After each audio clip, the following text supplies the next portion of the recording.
Okey geng, jadi inilah dia. Kita dah servis semua, keledak-keledak tu dah hilang. Tapi, ada benda yang kita jumpa lepas kita dah siap pasang. Okey, untuk saya akses bahagian pinion bearing, saya kena buka cap ni. So, bila saya dah buka, saya akan ketatkan. Paling ketat lah. Senang cerita. Dan apa yang saya jumpa, okey macam ni, free spool Sekejap. Ada braking. Okey sekarang okey, free spool. Semua cantik Tapi bila saya ketatkan, okey dah ketatkan.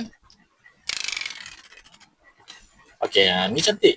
Tapi bila ke kiri, macam korang boleh dengar, ada bunyi benda bergeser. So macam korang sedia maklum daripada video sebelum ni, korang nampak yang gear set real ni dah di custom. Dan apa yang saya dapat daripada kejadian ni, senang cerita, gear set yang custom tadi sebenarnya tak sesuai untuk real ni. Dan inilah apa yang akan jadi.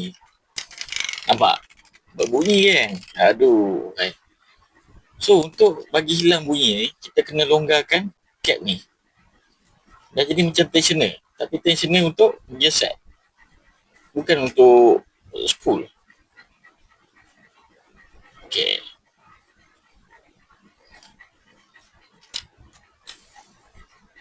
Nampak? Dah tak ada bunyi.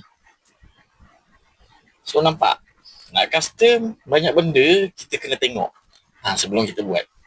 Kalau tak, macam ni lah jadi dia.